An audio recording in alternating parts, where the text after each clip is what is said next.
अस्सलाम वालेकुम my YouTube family. I hope कि आप सब खैरियत से होंगे। हम भी अल्हम्दुलिल्लाह खैरियत से। सुबह हो गई है, बच्चे नमाज़ और कुरान पढ़ने के बाद नीचे चले गए हैं साइकिल चलाने, छुट्टियां चल रही हैं तो। और मैं आ गई हूँ यहाँ पे किचन में।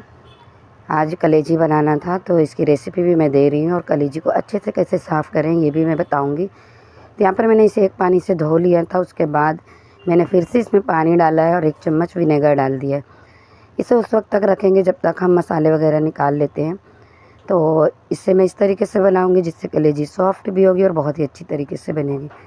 तो जब तक मैंने पाउडर मसाले निकाले तभी तक मैंने इसे भिगो कर रखा था विनेगर में। उसके बाद मैंने 2 से 3 पानी से अच्छे से साफ़ कर लिया है। अब पाउडर मसाले में मैंने लिया है लाल मिर्च पाउडर, ज़ीरा पाउडर, धनिया पाउडर, कश्मीरी लाल मिर्च पाउडर, हल्दी पाउडर, गरम मसाला पाउडर और नमक। 250 ग्राम कलेजी उस हिसाब से मैंने पाउडर मसाले लिए हैं। इन सब को मैं मैरिनेट करके बनाऊंगी तो इससे ये बहुत ही टेस्टी और मज़े की बनती है। और जो कलेजी होती है ना वो भी एकदम सॉफ्ट रहेगी। तभी ईद आ रही है तो ईद में कलेजी हर घर में बनती है, तो आप लोग इस तरीके से ज़रूर कलेजी बनाइएगा। तो मैंने पाउडर मसाले डाल दिए तो थोड़ा सा पानी डाल दिया है क्योंकि मैं बिल्कुल पानी जो था कलेजी का वो निकाल दी थी। तो यहाँ पे देखिए मैं मैरिनेट करके उस वक्त तक रखी थी जब तक मैंने प्याज वगैरह कट कर ली थी। तब एक कढ़ाई में ऑयल डालेंगे और उसमें मैं डाली हूँ खड़े मसाले। तो खड़े मसाले में लिया है मैंने तेज़पत्ता, लौंग, छोटी सी दालचीनी, थोड़ा सा ज़ीरा और हरी इलायची, काली मिर्च। उसके बाद यहाँ पर 2 प्याज को बारीक कट करके मैंने डाला है। मैरिनेट मैंने उसी वक्त तक किया था जब तक मैंने प्याज कट करे थे, खड़े मसाले निकाले थे।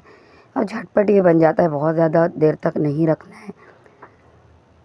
तो ये बनाने का भी बहुत ही ईजी तरीका और खाने में बहुत ही टेस्टी बनता है। तो यहाँ पर देखिए कलर चेंज हो गया प्याज का बिल्कुल। तो अब जो मैरिनेट किया हुआ कलेजी है वो हम डाल देंगे इसमें। इसे डालने के बाद अच्छे से भूनना है थोड़ी देर तक ऑयल में। तो यहाँ पर देखिए थोड़ी देर तक मैंने इसे अच्छे से भून लिया है। अब जिस प्याले में मैंने मैरिनेट करके रखी थी उसमें थोड़ा पानी डालें क्योंकि मसाले वगैरह उसमें लगे हुए हैं। तो अच्छे से साफ़ करके इसमें डाल देंगे, अच्छे से मिक्स कर देंगे और थोड़ी देर ढक्कन लगा देंगे जब तक मैं टमाटर को पीस लेती हूँ। तो यहाँ पर मैंने 2 टमाटर लिया था, उसे ग्राइंड करके इसमें डाल दिया है। उसके बाद थोड़ा सा जो मिक्सर की बाटी होती है ना उसमें थोड़ा सा पानी डालकर मैंने धो लिया था, उसे भी डाल देंगे और अच्छे से मिक्स कर देना है। तो यहाँ पर देखिए मैंने पानी थोड़ा सा डालकर अच्छे से मिक्स कर दिया। अब इसे ढक्कन लगा कर पकने देंगे। 1 मिनट तक हाई फ्लेम रखना है, उसके बाद स्लो कर देना है। और बीच में एक बार मैंने चला दिया था, उसके बाद देखिए ढक दिया था। तो कलेजी बनकर रेडी है, बहुत ही टेस्टी और मज़े की बनती है और बहुत ही झटपट बन जाती है। तो अभी ईद आ रही है, आप लोग ज़रूर बनाइए इस तरीके से कलेजी। रोटी पाव के साथ बहुत ही मज़े की लगती है, नान के साथ भी। यहाँ पर देखिए मैंने अभी पक गया तो हरा धनिया डाल दिया है अच्छे से और मिक्स कर दें। आप चाहें तो इसी तरीके से खा सकते हैं या चाहें तो इसमें थोड़ा पानी भी ऐड कर दें क्योंकि ये सूखी है बिल्कुल। तो दोनों तरीके से आप अगर बिल्कुल सूखा रखना चाहते हैं तो ऐसे ही खाएं, ये बहुत ही मज़े की लगती है। वरना आप चाहें तो इसमें थोड़ा सा पानी डाल सकते हैं। तो मैं थोड़ा सा पानी डालूँगी इसमें और ये दोनों तरीके से बहुत ही मज़े की लगेगी क्योंकि पानी भी थोड़ा ही डालूँगी मैं। तो आप लोग ये ज़रूर बनाइए कलेजी इस तरीके से, बहुत ही टेस्टी लगती है आप लोगों को। और घर में जो भी खाएंगे ना आपकी तारीफ़ें बहुत करेंगे। और कलेजी बिल्कुल सॉफ्ट बनती है इस तरीके से। कुकर में चाहें आप बना सकते हैं इसे, तो बस 1 ही सीटी देना है और बहुत ही मज़े की कलेजी बन जाती है। मैंने इसे कढ़ाई में बनाया है। तो उम्मीद है आपको हमारी रेसिपी पसंद आई होगी। रेसिपी पसंद आए तो प्लीज़ हमारे चैनल को सब्सक्राइब कीजिए, लाइक कीजिए, शेयर कीजिए और कमेंट करके ज़रूर बताइए कि आपको हमारी ये रेसिपी कैसी लगी। तो यहाँ पर देखिए मैंने फिर पराठे बना लिए थे क्योंकि बच्चों को पराठे के साथ खाना था ये कलेजी। तो यहाँ पर 3 कोनी पराठा मैंने बना ली थी और ये पराठा भी बनाना बहुत ही ईजी होता है, बहुत ही जल्दी बन जाता है।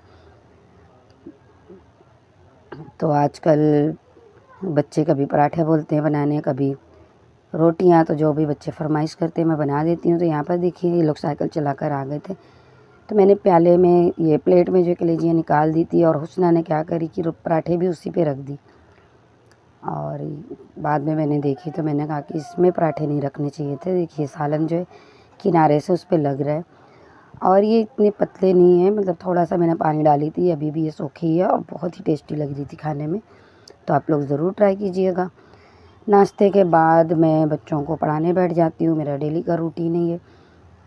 और दोपहर में तो हमने दाल चावल बनाए थे, जिसकी कोई भी रेसिपी मैंने नहीं बनाई थी। और यहाँ पर देखिए अब मोहम्मद पढ़ रहे हैं, उसके साथ ही यहाँ पर हुस्ना मेहंदी बना रही है। छुट्टियाँ जब से हुई हैं ना, तो ये लोग मेहंदी भी सीख रहे हैं और मोबाइल से ही देखकर बना रहे हैं, तो कोई क्लास वगैरह नहीं जा रहे अभी। और मैं भी जो है मेहंदी घर में ही सीखी थी, ऐसे ही देख देख कर। तब तो मोबाइल भी नहीं इतना रहती थी, तो अभी तो मोबाइल है, मोबाइल से देखकर आप कुछ भी अच्छी डिज़ाइन बना सकते हो। तो यहाँ पर देखिए ये बना, ऊपर के 2 फूल भी उसने नहीं बनाई है। तो कोई भी चीज़ फ़ौरन तो नहीं आती, लेकिन बनाते बनाते आ जाती है। बच्चों को पढ़ाने के बाद दोपहर का खाना मैंने दाल चावल बनाई थी फटाफट, उसके बाद मैं नीचे आ गई थी। तो यहाँ पर देखिए ये थोड़ा बहुत सीख रही हूँ मैं। तो यहाँ पर ये कटिंग करके बता रहे थे मुझे कि इस तरीके से काटना है, तो मुझे थोड़ा टाइम लग रहा है। ये सब कटिंग तो मतलब मैं नहीं कर रही हूँ, सिर्फ वो काट कर दे के देते हैं चिपका वगैरह की, तो मैं बना ले रही हूँ थोड़ा बहुत पोंछ पोंछ कर। और ये जो इस्त्री करने वाला है कितना गंदा दिख रहा है ना, नहीं गंदा नहीं है, ये इस्त्री की वजह से पूरा जला हुआ है। तो इस्त्री इतनी ज़्यादा हीट करके करना पड़ता है ना ये सब, तो इस्त्री वहाँ पे रख रख के वो हिस्सा बिल्कुल काला हो गया है और मोबाइल में ऐसा दिख रहा है वो गंदा जैसा। तो अभी ये चेंज करने वाले कह रहे दूसरा लेकर आऊँगा। तो यहाँ पर ये सब बता रहे थे मुझे कि किस तरीके से। अभी तो मुझे कुछ भी नहीं आता है, सिर्फ मैं चाक वगैरह मोड़ती हूँ, जेब भी बना लेती हूँ, और आगे की जो बटन पट्टी होती है काज पट्टी ना, ये भी चिपका के देते तो मैं बना ले रही हूँ अभी। तो उसके बाद फिर मैं आ गई थी घर पर, और घर पे आने के बाद मुझे गेहूँ बनाना था, आटे ख़त्म हो गए थे। तो यहाँ आने के बाद मैंने फिर गेहूँ भी बनाई, और इस तरीके से हम लोग बाहर का आटा जो है ना, वो बिल्कुल भी किसी को रोटी इसकी अच्छी नहीं लगती, क्योंकि शुरू से हमेशा से खाए ये वाले गेहूँ की रोटियाँ। तो ये राशन का गेहूँ रहता है जो थोड़ा बनाना पड़ता है, और सस्ते में मिल जाता है, 20 रुपये किलो में ये गेहूँ मिल जाता है राशन दुकान से, या फिर राशन जो भी ख़रीदते हैं, जो लोगों का राशन पे गेहूँ मिलता है उनसे ले लेते हैं। दुकान पे यही चीज़ है ना महंगी मिलती है, 40 रुपये किलो, 45 रुपये इस तरीके से। तो थोड़ी मेहनत करके बना लेते हैं। तो ये छन्ने से इस तरीके से छानते हैं ना, तो जो कचड़े होते हैं, बारीक टुकड़े सब निकल आते हैं, और जो ऊपर से भी कचड़े वो चुनने के बाद इसे फटक देते हैं, तो ये बिल्कुल साफ़ हो जाता है। और इसे हम बाहर से जो है इसे देकर चक्की पे आटा पिसा लेते हैं।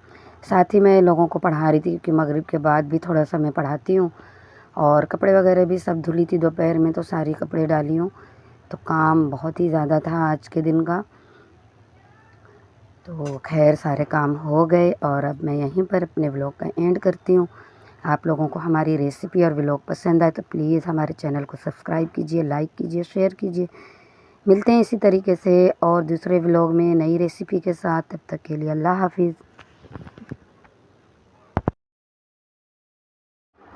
ये डिज़ाइन ज़िक्रा बना रही है, तो ज़िक्रा और हुस्ना दोनों जन सीख रहे हैं घर में।